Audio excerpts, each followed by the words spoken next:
tu parles de paradigme, j'ai un cobra devant moi. C'est comme si il essayait t'empêcher de te montrer ce qui se passe derrière. Comme s'il y avait un endroit à l'envers. Enfin, tu vas le figer. Oui. Une fois qu'il est figé, tu le pousses. Tu le mets comme si tu mettais de la glace. Oui, c'est bon.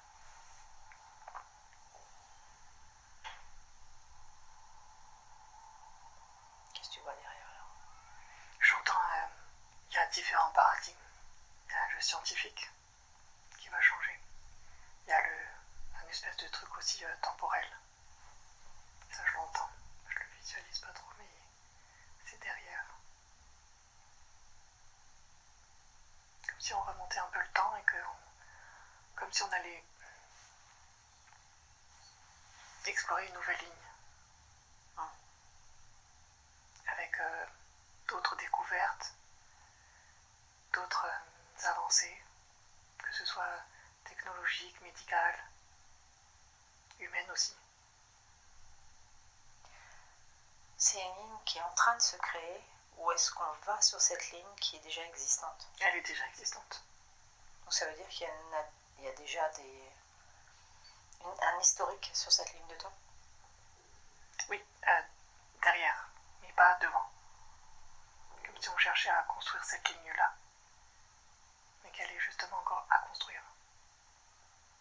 Je sais pas comment te dire ça, il y a déjà un petit bout qui est créé, mais pas la suite. Créé par nous?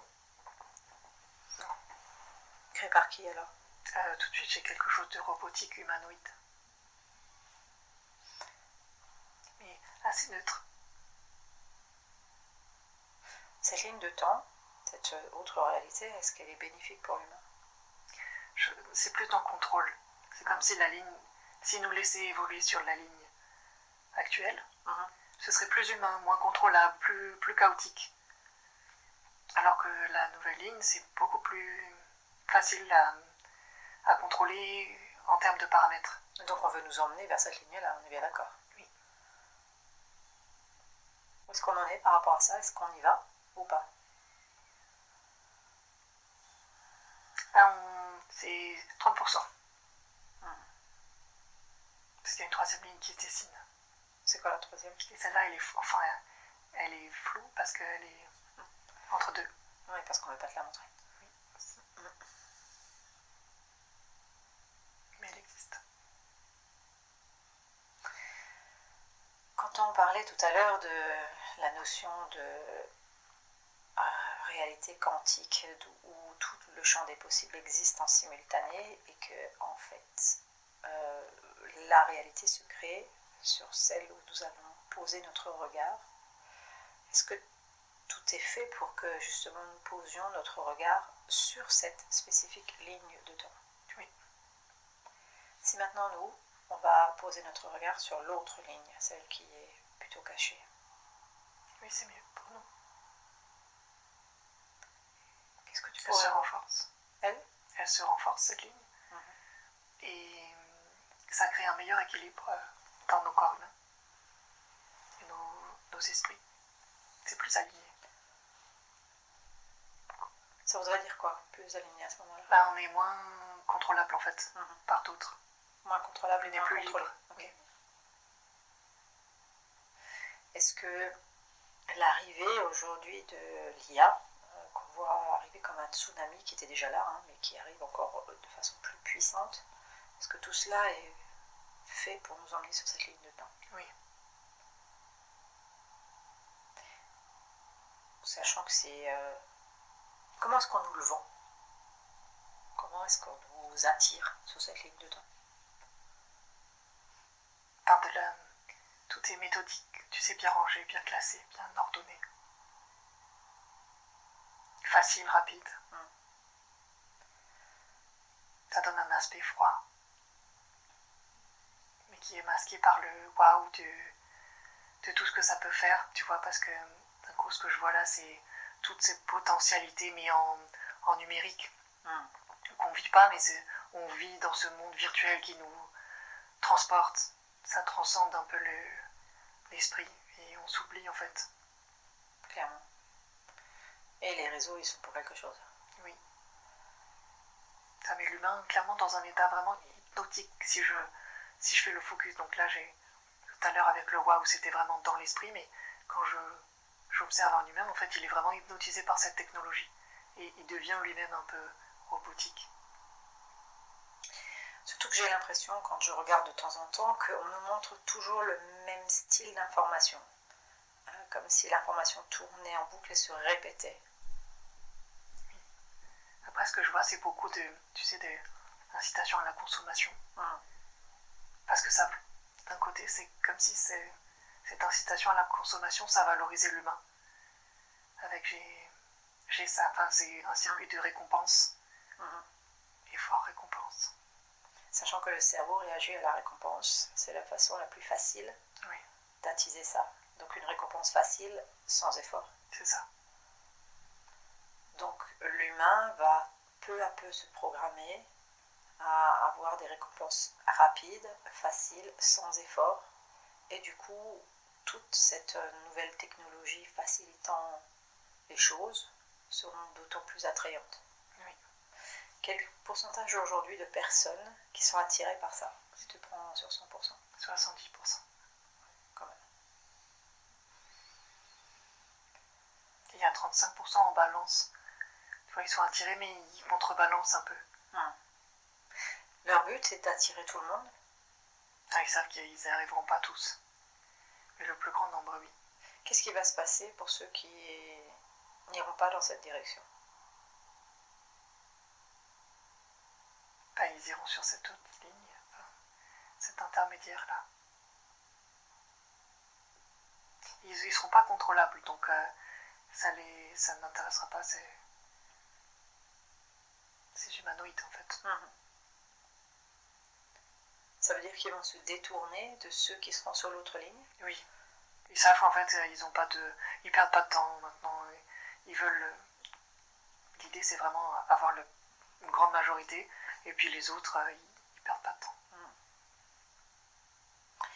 On peut aussi lire que certaines personnes qui sont très riches sont en train de construire aujourd'hui des bunkers, ou des villes souterraines, ou des appartements, enfin des structures souterraines. Pourquoi est-ce qu'aujourd'hui ils font ça? Pour se protéger. De quoi? Dans ces structures, il y a c'est codé. C'est comme si on me montrait un grand lecteur QR code ou scan. Et en fait, quand il y a ça, on ne fait rien. Enfin, c'est comme s'ils bombardaient d'ondes la planète, mais quand il y a ces structures bunkers, il n'y a pas possible de le bombarder. Ouais, de le bombarder, et du coup, il n'y a pas de contrôle ou de codage informationnel en fréquence. Ça veut dire qu'ils restent libres. Ils restent libres et intouchables, c'est ça que tu es en train de dire? Okay. Si eux, ils sont en train de construire tout ça, est-ce qu'il y a un lien avec cette ligne de temps que tu es en train de voir? Oui. C'est quoi le lien? Ils n'y vont pas, eux. Pourquoi ils n'y vont pas, eux? Ils sont hors de contrôle. Prends un champ plus large, est-ce que ces humanoïdes qui veulent emmener la masse sur cette ligne de temps, est-ce qu'ils sont en lien avec toutes ces personnes qui construisent ces... Certains, oui. Mais pas tous. Alors prenons le cas de certains qui sont en lien avec eux. Pourquoi est-ce qu'eux ne se laissent pas glisser tout simplement dans cette nouvelle ligne s'ils en font partie? Parce qu'ils ont conscience de quelque chose. En fait, c'est comme s'ils étaient moins manipulables. C'est un peu vicieux, c'est leur faire croire qu'ils ont du pouvoir. Donc les maintenir un peu en dehors de cette ligne-là, mais en fait, ils y sont rattachés quand même. Et je vois des mantes. Des mantes. Ok. Qui sera en lien avec les humanoïdes? Oui. En partenariat ou en opposition? En opposition.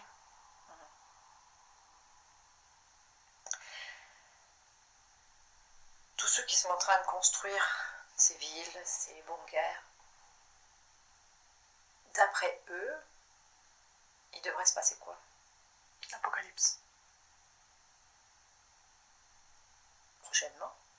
Oui. Provoqués Oui. par eux-mêmes.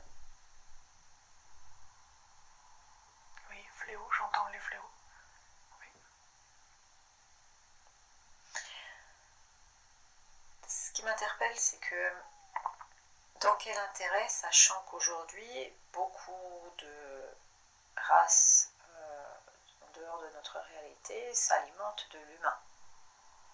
S'il y a des fléaux, ça veut bien dire que leur nourriture pourrait être détruite. En fait, c'est des guerres.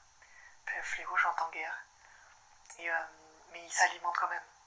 Des âmes qui sont dans la tourmente, oui. C'est un grand champ vibrationnel, ça. Donc c'est eux qui veulent en fait créer, enfin qui créent. Alors si tu regardes de façon globale, hein, tous ceux qui, si tu arrives à capter un peu les informations de tous ceux qui sont en train de construire ces bunkers, est-ce qu'ils ont la même information? C'est-à-dire il faut qu'on se protège parce qu'il va y avoir des guerres ou quelque chose d'important. Ou ce sont des informations diverses, différentes. Ils n'ont pas tous la même information. Mais ils vont tous dans le même but de se protéger. De se protéger. Est-ce que ça marche, la protection? Non. Pourquoi ça marche pas? Parce qu'ils sont quand même sous contrôle.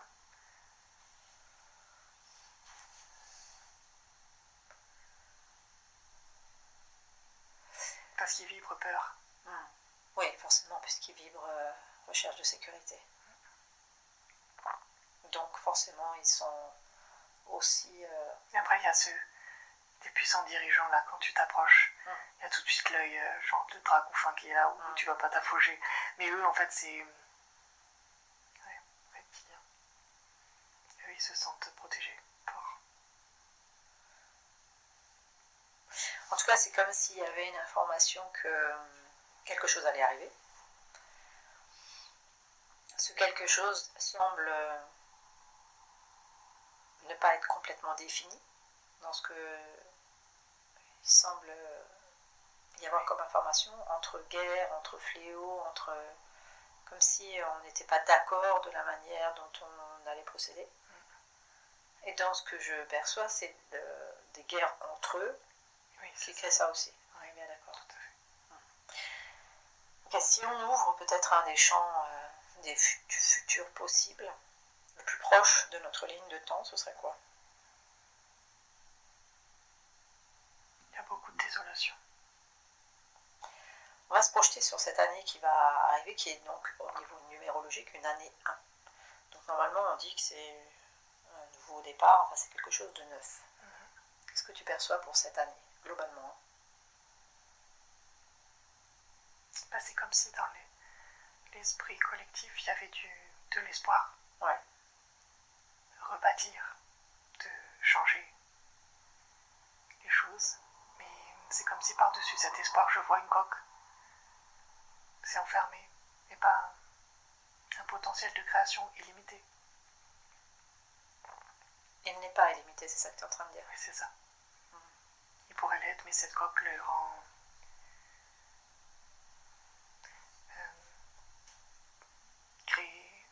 les créations iront que dans un seul sens. Ouais, elles pourraient aller dans toutes les directions, mais là, c'est comme si elles étaient dans un faisceau lumineux qui donne une certaine direction. Qui c'est qui est à la source de cette coque? Les créateurs de la Terre. Des choses archontiques. Pourtant, dans le ressenti que j'ai, c'est qu'il y a des trous et que le contrôle, il n'est pas à 100%. Non, exact. Et que justement, ils ont envie de renforcer d'une certaine manière cette coque. Parce qu'il peut y avoir cette sensation que ça leur échappe. Oui, c'est une sensation d'urgence. L'urgence, liée à quoi? C'est comme s'ils craignaient que trop d'âmes pas se rebellent, mais veulent créer autre chose. Que ça pourrait contrebalancer l'effet voulu. Et du coup, c'est l'urgence, c'est essayer de contrôler un maximum. D'où... En créant la bagaille, doute, manque de confiance pour éviter de créer dans toutes les directions, justement.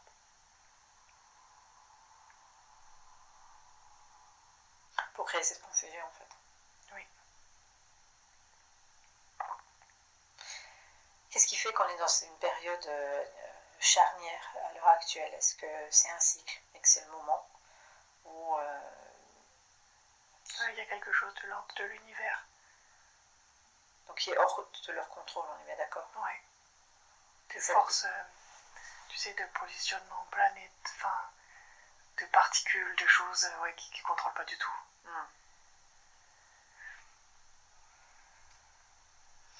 Ce qui peut être source effectivement d'espoir, en tout cas pour certains qui ont cette ouverture d'esprit, en fait. Oui. De se dire que quelque part, si en nous vibre cette foi et cette foi en quelque chose. Oui, c'est un peu ce que je vois, tu vois, ces personnes-là. C'est comme si elles étaient connectées à un ailleurs, autre univers, enfin peu importe, quelque chose qui est très fort en eux, ça vibre. Et ça, c'est ça qui crée les trous. Et ça intensifie ça. Oui. Est-ce que ça voudrait dire que c'est justement ces êtres-là, la reliance, alors même si on essaye de les déconnecter, cette reliance, les perceptions, les intuitions sont... Ouais, c'est plus fort que... Oui. Qu'est-ce qu'on peut sentir à ce moment-là aussi à l'intérieur, enfin ces personnes-là, qu'est-ce qu'elles peuvent sentir à l'intérieur d'elles?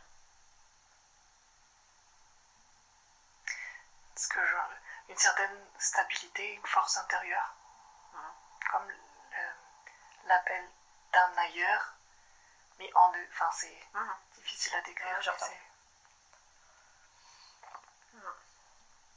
Ça les rend alignés. Et incontrôlables, en fait. Intouchables par l'extérieur. Et puis ça les rend inspirants pour d'autres. Exactement. C'est comme si du coup, comme on ne peut pas agir directement sur eux, on peut... Enfin, ceux qui veulent contrôler la Terre, disons, ils peuvent mettre des barrières pour que les autres ne les perçoivent pas comme ils sont. Tu vois, comme si on met des œillères ou des paravents pour limiter le rayonnement de ces personnes-là sur d'autres. Intéressant. Est-ce que ça marchera dans la durée, ça? Non, parce que ce que je vois, c'est que ça perce, en fait, le rayonnement, il perce les œillères ou le paravent. Même en petite touche, ça inspire, ça entre en résonance avec les corps humains.